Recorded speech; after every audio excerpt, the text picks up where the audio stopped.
There really isn't much for me to say other than this Archon Quest is pure cinema. It's a well-made story, the tension is there, the entire Sumeru lore is addressed, and most importantly, we finally get to see the Irminsul tree getting actually burnt. Honestly, knowing Genshin, I wasn't expecting to actually burn the tree, but I'm glad that they did, and I find it fascinating that they actually get out of their comfort zone. Just a little bit. Still though, the fact I got a lot of my theories correct, I'd say I'm pretty proud of myself. Not all of them, of course, but the fact it's so close is just pretty satisfying to me. I don't want to get too ahead of myself because I have some minor issues with this quest, but nothing is perfect and those imperfections are what makes things special in the first place. Besides, they meet this one heck of a man, and he acts like all hate him, sounds like all hate him, and even likes all hate him. This beauty of a goat is my type indeed.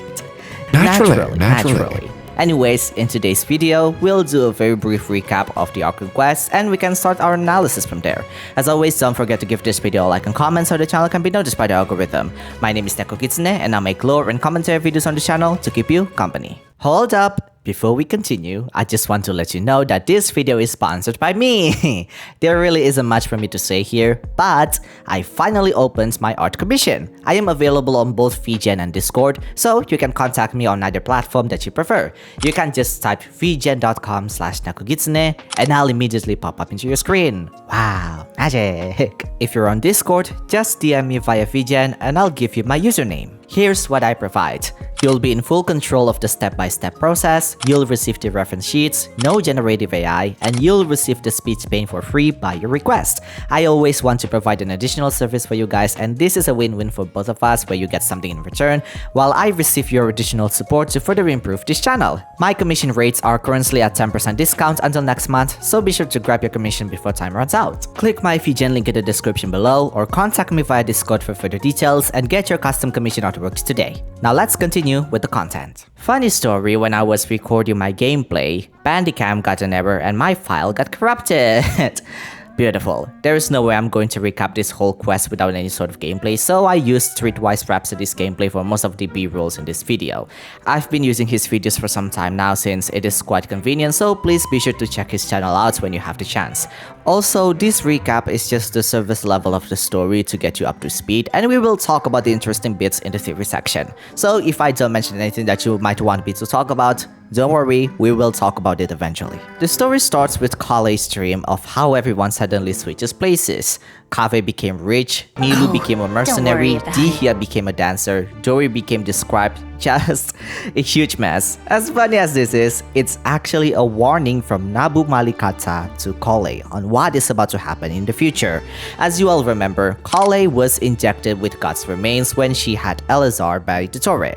Those remains were actually Nabu Malikata's, where it spread all across the desert after she helped Deshret in obtaining more knowledge from beyond this world.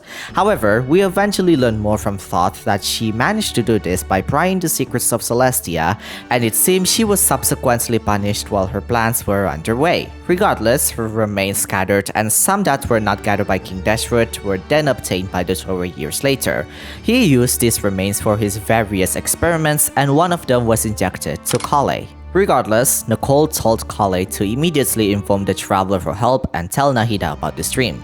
That dream alone is more than enough for Nahida to evacuate the entire of Sumeru to the desert. Oh damn, oh Hatham is here! Look at him! The Irminsul is corrupted, and it affects Nahida because she is directly connected to the Irminsul itself. Apep agreed to help Nahida and gave some of her life force while everyone else tries to find a way to solve this problem for good. Eventually, Nicole and Nefer appeared and agreed to help everyone. To do this, they need to utilize the power of Aru, basically a creation of afterlife that is made to free humanity from the shackles of the heavenly principles and protection from the dangers of Teyvat. It was never complete because of how complex it is, but it has become the main plot of this Archon Quest. This also became a confirmation of King Deshret's plan from the very beginning to challenge Phanes by creating the same exact thing that sustains Teyvat itself, Aru.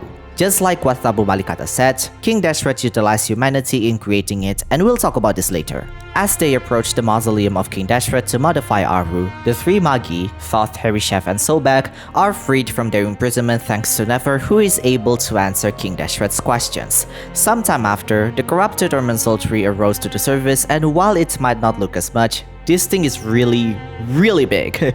This thing is the size of the chasm and is way taller than Fontain's elevated land. Anyways, everyone continues with their reconstruction of Aru, and this plan involves the Paranosis and Eternal Oasis, assuming they're likely using the power of the Celestial Nail to subtract the crucial data of the Irminsul to Aru. Meeting at the borders of Natlan and Sumeru, Mavuika gave away her Gnosis to the Traveler for free. After their plans are in motion, Wanderer and the Traveler invade Irminsul and confronts Dottore.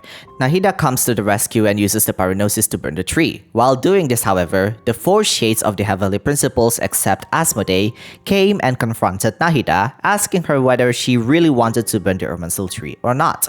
After being approved, the Gnosis burned the tree while Dottore gets burnt along with it, with his own segments dragging him down to the fire. Dottore and Pantalone have their final conversation while watching the tree burn, and with that, Dottore is finally dead. Thank God. I hate this man. But that hatred is also a good sign that Hoyoverse can actually make a really good and compelling villain. Like, look, at least this guy did a really hard work to reach his goal, okay? With the following events, Aru replaces the Irminsul tree as the database of Teyvat, and Nahida's connection to the Irminsul is now severed. Thanks to Nicole, Nahida's connections are now transposed to Aru, which is impressive and should give you a very clear image that these angels are very powerful. That being said, however, the very core of the Irminsul still remains and is not yet burned by the Paranosis, so in a way, the roots of the Irminsul are still there. Sneshnaya, more specifically Pulsanella, sent a letter of diplomacy to Nahida and sent reinforcements to aid Sumeru in their reconstruction because of Dottore's actions. After that letter, Nahida and the Traveler visited Mavuika and informed her that the Gnosis went missing after burning the tree.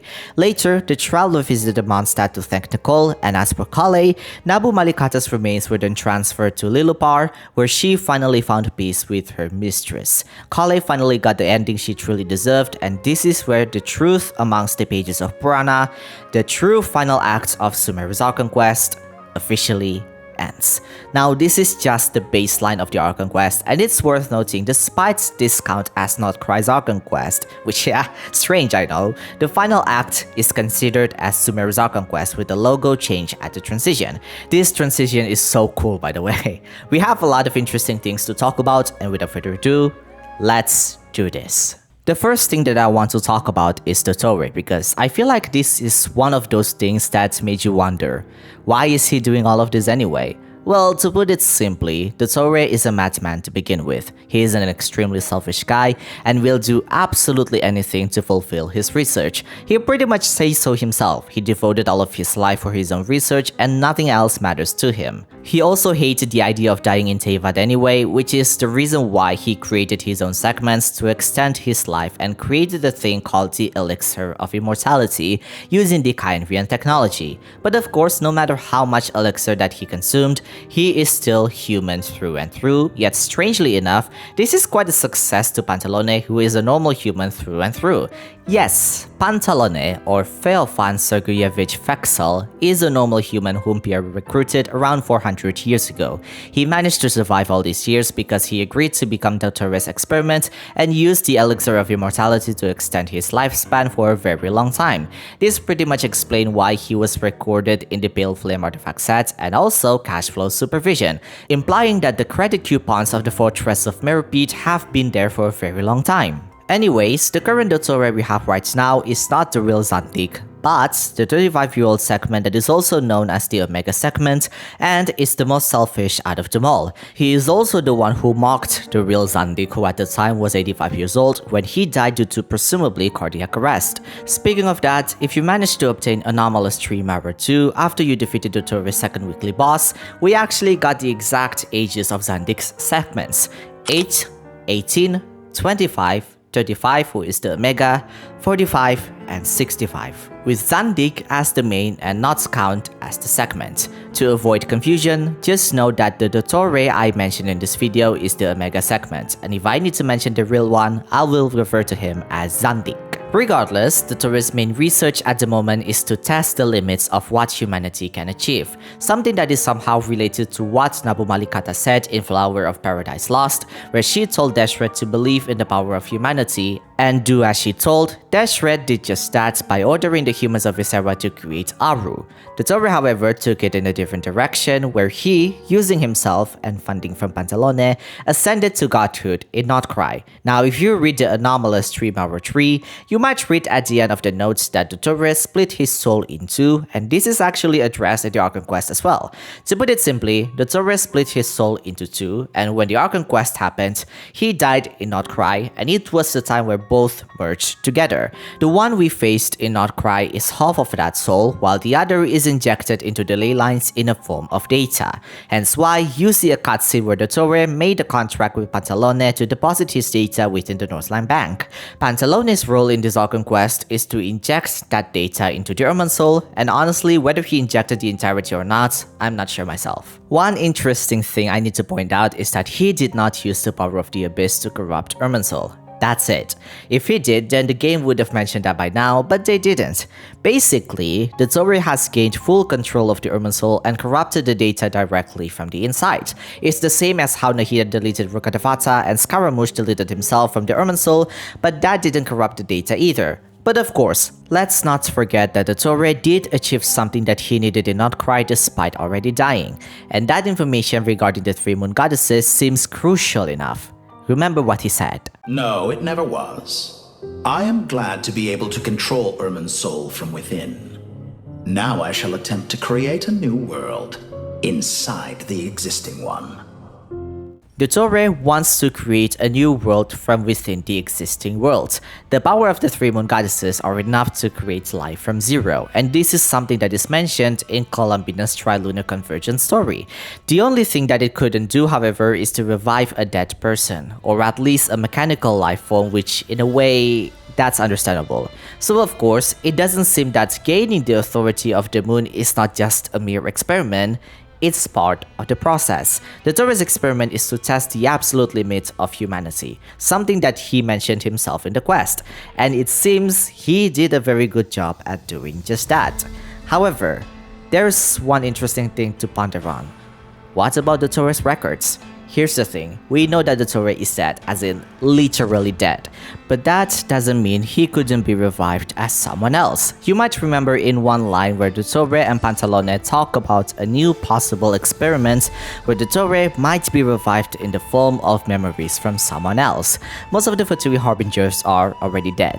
In this case, we have Signora, Capitano, Sandrone, Scaramouche to some extent, and this time we have Dottore.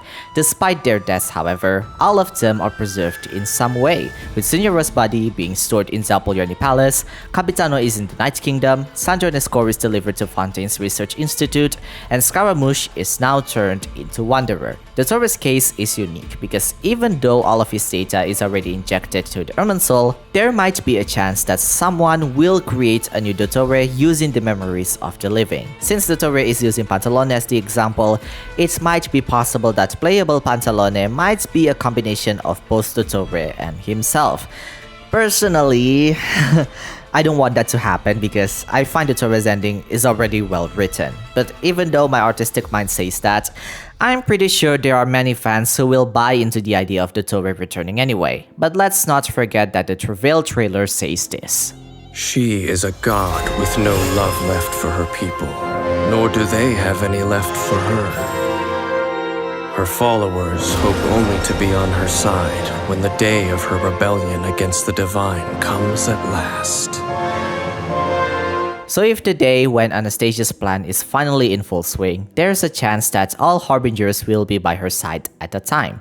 No matter how you look at it, all of the Harbingers have their own way in preserving themselves, but that's just how I see it. There's also this line where Dottore mentioned the suspiciously vacant seat. A suspiciously vacant seat. A new face. I trust you can put 2 and 2 together. Now this of course relates to Scaramouche, but he did mention a new face, which he likely refers to the 10th seat of the Fatui Harbingers. Either that or the 6th seat has been replaced, so we probably won't be seeing Scaramouche again in the future, but who knows. Anyways, let's not forget that burning the Irminsul tree still do a huge favor for Anastasia, because if she wants to defeat Phanes, burning the very thing that keeps the world balanced is the very first step, and I wouldn't be surprised if the reinforcements sent by the Fatui will play a role eventually. But speaking of that, let's get into the next topic. But before we continue, I just want to let you know that this video took some time and effort to make. It even got me sick at one point, because it took me a lot of brain juice to think of theories that might be possible for this video. I want to let you guys know that I'm trying to reach 100,000 subscribers before the year ends, so if you can hit that like and subscribe button, you're helping this channel to be pushed by the algorithm, and it lets me know that I'm doing a good job. With that said, let's continue. As we already learned, Aru is essentially the new Irminsul, and uniquely enough, it was created by humanity under King Deshret's guidance. In order for you to truly understand what Aru is, we need to understand what Irminsul actually is. Irminsul is a tree that compromises the entirety of Teyvat's data and is connected to the ley lines itself. When one dies, they return to the ley lines, which of course connects themselves to the tree itself.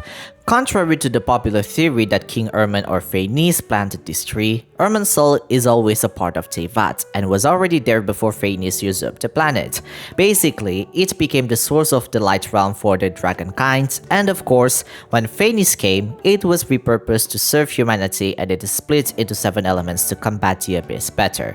The newest Hexarray artifact set reveals that the Irminsul also served to tie humanity into this tree, into a predestined, one singular fate in sole purpose to fend the abyss from entering Teyvat.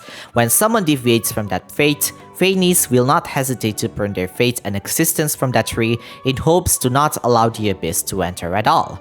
Now we'll talk about this artifact set in a separate video. For now, let's focus on the main topic. So that's the main reason why the Irminsul exists. However, the Irminsul is of course tainted the moment Nibilang returns while carrying the abyssal power inside of him. Even though Phanes did their best to prevent the abyss from further corrupting the world, it is too late and has sunk deep inside the ley lines as mentioned in the Wings of the Silent Moon, hence why the world is still plagued by the abyss. Now this is where Aru comes into play. Since Dottore has corrupted the Irminsul beyond redemption, the sages of academia suggested using Aru as a medium to directly investigate with the Irminsul by connecting it to the Akasha system, which if you don't remember, the Akasha was a system created by Rugadevata to find information directly from the Irminsul. In more simpler terms, this thing is equivalent to ChatGPT in the real world, although we have more information that the Akasha was inspired by Aru, which is why the reconstruction of Aru became one of the main plots in this Archon Quest. As I stated earlier, Aru was created by humanity, and its purpose is to challenge Phanes in creating something similar to the Irminsul and completely separating humans from the shackles of the heavenly principles. This is the reason why Nabu Malikata supported King Deshret in this plan, and she pried the secrets of Celestia's technology, but this resulted in her being punished by Phanes. Now this clashes with the lore because Flower of Paradise Lost implies that she died after she used her body as an abyssal conduit, but this could be the method where she tries to find Celestia's secrets. I always believe what Nabu Malikata shared with King Deshret was never the forbidden knowledge because it was always there from the moment Nibilang entered Teyvat with the abyss. But now that we learn from Thoth what she shared was the secrets of Celestia, this means that she was immediately punished by Phanes for doing so, and dazzling radiance mentioned in the artifact set was the moment of her punishment. Wow, and Deshret saw all of that? Damn. Aru was made using the technologies from Celestia and is also considered as the far side of eternity from the last Sumeru event quest. Hereby bestow upon you all a far side of eternity. If you played Otskan Atlan's World Quest, you might remember the notes left by Otskan and Kukulkan, where both have significantly different opinions from each other. Otskan only believed in humanity, while Kukulkan, who also did the same, only cared for his own people. He also believes that progress is the only way to stray from eternity, hence why he did what he did. With how Phanes created Teyvat, this meant that he wanted Teyvat to stay in that singular eternity, and as is encouraged Deshret's questline also confirms this as well, where Teyvat is currently experiencing the 4th time loop. King Deshret's plan was to make Aru into its own world, and I would assume that he would leave Teyvat, eventually carrying Aru with him. After all, it was based on Celestia's technology. Literally, the whole thing is a floating island in itself. But of course, this never became a reality because the concept behind Aru is extremely complex. It was never completed, and it ended up becoming a prison for Thoth, Herishef, and Sobek after they swindled King Deshret to further seek the forbidden knowledge. It also became a final resting place for some of the desert dwellers who are worthy to enter the golden slumber inside Aru. This is also why it is considered as the far side of eternity, because it is detached from the ideal eternity that Phanes wanted, and it's also the reason why Aru can be considered as the replacement for the Irminsul. So now you finally know the meaning of Aru and the Irminsul, and with how similar Aru is to the Irminsul, this is why it can be considered as the replacement. At the end of the day, humanity is the only reason why Aru can be made into a completion, and that remains true until today, where the entirety of present Sumeru are there to complete the project. But don't you find it interesting why the Shades allow Nahida to just burn the Irminsul? True, Nahida essentially became the new Irminsul herself, and most of Teyvat's important data are being stored into Aru, but they didn't really do any push and pull with her. They just allowed her to use the Pyronosis to burn the tree, and when it disappeared, they didn't intervene any further. So why? Well, I think this is because the Shades are not that blind when it comes to human compassion either.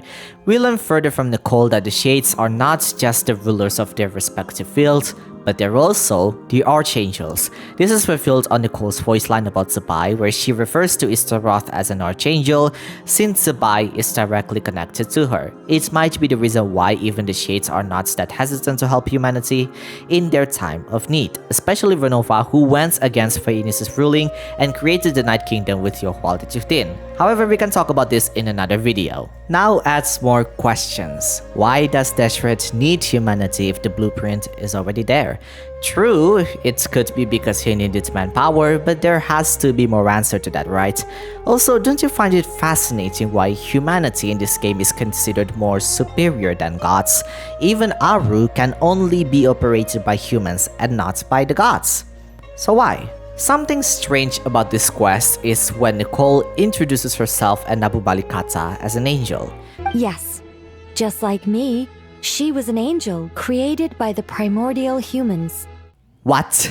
The angels are created by Phanes. She even said that herself in her own trailer. And all because of a mishap even our creator could not have foreseen? I asked my Discord friend about this, and he said that it's not a mistranslation. Even the Chinese version says it to be human. This could lead to one possibility. Phanes is a primordial human to begin with. Dottore actually has a project called the Primordial Human Project. Saspedo, also known as Subject 2, was the very first version of Albedo that Dottore created, but he was eventually deemed as a failure and tossed into Dragon Turin's belly. However, the second Albedo that Dottore created was considered as perfect and continues on to live until this day to become the playable Albedo we have right now. If you talk to Nicole what she thinks about Albedo, this is what she has to say. In another converged possibility, Albedo was the primordial human who traveled through worlds, recording and creating all. However, once that journey reached its end, no one would have been able to guarantee whether he would choose destruction or salvation. Luckily, you're the one who embarked on the journey this time. How did the alternate Albedo fare? I can no longer observe that possibility. Besides, copying someone else's answer is of little use. The journey is your own. Interesting, isn't it? She's implying that in another possibility where the traveler is not here, Albedo could have traveled through worlds, recording, and creating all. This reminds me of the Voyager because she is exactly that with the exception of creating. This also reminds me of notes from the Wings of Keras that the Hyperboreans are creating technologies using the wisdom gained by the Voyager to travel across the Sea of Stars. If this is indeed a similar concept, then there's a huge possibility that even Phanes is also a human. more specifically, a synthetic human.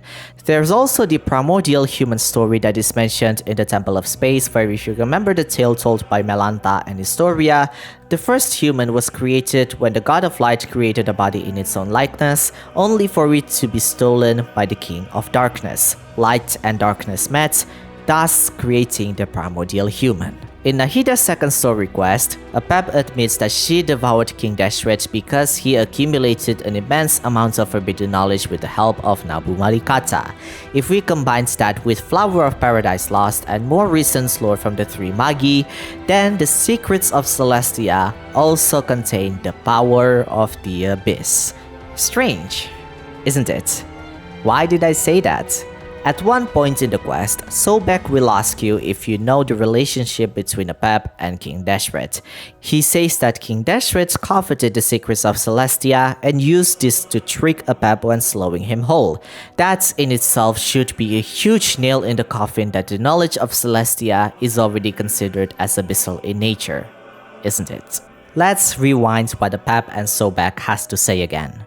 All the great changes in Sumeru's history began with the goddess of flowers. For King Deshret's sake, she pried into the secrets of Celestia, and for this was burned to ashes by the flames of wrath. In the end, King Deshret coveted the power of Celestia, only to end up corrupted by knowledge.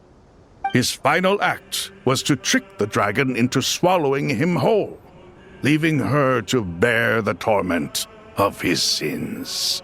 As I attempted to collect more forbidden knowledge from the corners of the world, as it was on the verge of collapse, I was stopped by the giant spike that fell from the sky.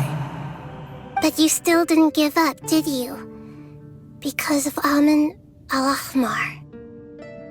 Yes. Al-Ahmar eventually obtained this power with the help of Nabu Malikata. Now I get plenty of comments ever since Celestial Gift that this artifact set shows Phanes as the good guy all along, into which I do agree to some degree. But at the same time, there's a huge question that I had in mind. If the main goal of Phanes usurping Teyvat is to protect humanity, why do they have to keep it ambiguous to the humans and the angels? They even keep it hidden to the three moon goddesses, who are their co-rulers when they usurp Teyvat. Unless they themselves use the power of the Abyss. Remember, just knowing the secrets of Celestia is already considered as the forbidden knowledge, and we know that the forbidden knowledge is the Abyss because even Nahida said so herself. The Abyss manifests its power in a manner that is most devastating to the place in question. In Sumeru, it was forbidden knowledge.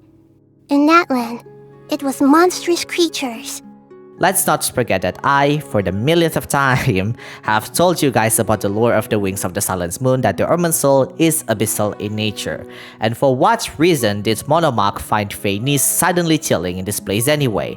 Dottore also said that the third descender, Savralainen, mysteriously erased to become the Seven Gnosis, and if Pahola is indeed related to the Irminsul tree, then it comes to no surprise that Phanes used the power of the Abyss at some point of time. Even if the wing is not about Savralainen or about the Irminsul, why is there suddenly an abyssal power within, and why Phanes can be found somewhere near it? Unless, just like the Traveler, Phanes can absorb the Abyss as well. Remember, Phanes was never part of Teyvat to begin with. Their existence is an anomaly, just like the Traveler, who is never part of Teyvat in the first place. Worst of all, remember that the Traveler can absorb the Abyss, so what goes to say if Phanes can't do the same since they're also a descender? Maybe this is the reason why he remains ambiguous with the truth of Cosmos to the angels. Let's just admit it, none of this would have happened if Phanes told the angels why the world has to be disclosed off. If knowing the secrets of Celestia is enough to corrupt yourself, then it came to no surprise that even Phanes used the power of the Abyss that he absorbed and made into something usable. Remember what Skirk said. But is purification really what's going on there? Like I said, power does not simply disappear. Now I wonder, Aru was created by fully utilizing the power of humanity, and that's also what Nabu Malikata said. However, we also learned something interesting based on Nicole's vision story that even Phanes is afraid humanity can surpass them one day. That is the reason why vision existed in the first place, and I think Pantalone also says something interesting about visions. They say that fervent ambition attracts the favor of the gods, and with it, a vision. But we appear to be the exception. So, is our ambition not strong enough? Or does it threaten the very foundations of this world? This is interesting because I'm pretty sure Phanes is aware of Pantalone is still within the course of what he wanted in the first place, and the moment Pantalone does something worthy enough in their eyes, that's the moment when Pantalone receives his vision. This also reminds me of Phanes' grand plan that is always mentioned by the angels and before Sun and Moon. Is their grand plan for humans to surpass them and eventually defeat the Abyss? In any case, we can discuss this in another video I will prepare for you guys. The lore of Celestial Gift is very interesting, and amazingly, it deserves its own video. I hope you enjoyed today's video and let me know your thoughts in the comments below. Diyan na!